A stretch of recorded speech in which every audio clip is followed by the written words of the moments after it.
Comment je construis les séjours Chant de Lettres? Dans cette vidéo, je vous amène dans les coulisses de ces fabuleux chemins vocaux. Alors, tout d'abord, j'ai une trame sur l'ensemble des 4 jours, avec un processus bien construit, un processus d'évolution, où on a d'abord le premier jour des choses qui permettent de bâtir le groupe, de créer la synergie, la dynamique, pour faire en sorte que très rapidement, tout le monde se sente très à l'aise dans le groupe et que la bienveillance qui est primordiale apparaisse et apparaisse très fortement.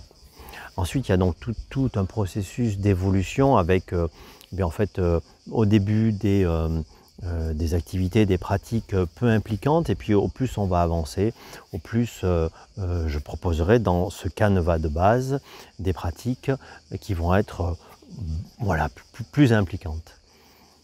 Ça c'est la structure. Mais cette structure, en fait, je la rebâtis chaque demi-journée. C'est-à-dire que la veille au soir, je reprépare le programme du lendemain matin, et puis en début d'après-midi, je prépare le programme de l'après-midi, en me servant bien sûr de cette structure de base, mais que j'aménage systématiquement et absolument. Parce qu'en fait, chaque groupe est différent, chaque personnalité est différente, et il se passe toujours des choses forcément spécifiques à chaque groupe et à chaque individu.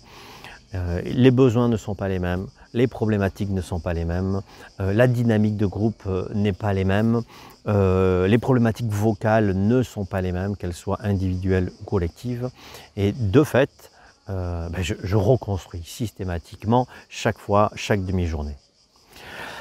Et en plus de cela, au cours d'une demi-journée, donc j'arrive à chaque demi-journée avec mon programme, avec les musiques associées. Bien sûr, les musiques sont absolument primordiales dans la plupart des pratiques que je propose et permettent vraiment de se lancer à fond dans chacune des pratiques. Elles transportent, c'est des musiques qui transportent.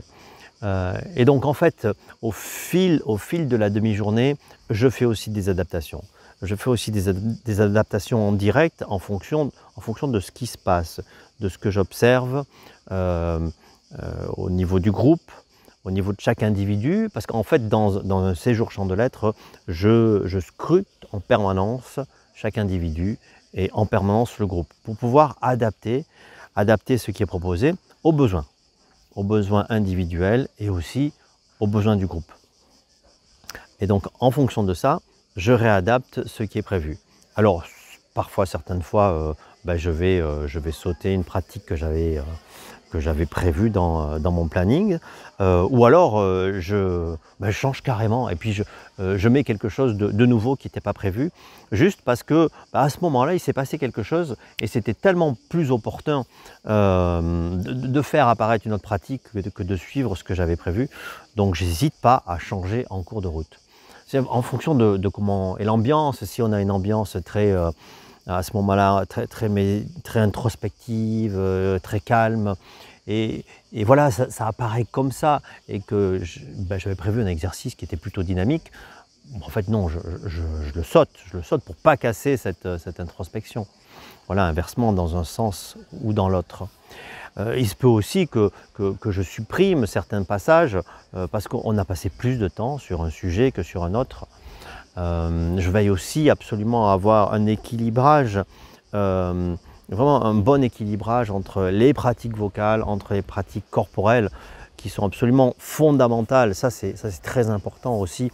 On a beaucoup de pratiques qui ne sont pas directement vocales, mais qui ont un impact fondamental sur la voix. Et des fois, on peut se dire, tiens, il y a quelqu'un qui passe, qui nous voit faire certaines pratiques, certains exercices, et il ne devine pas que c'est un stage qui tourne vraiment autour de la voix.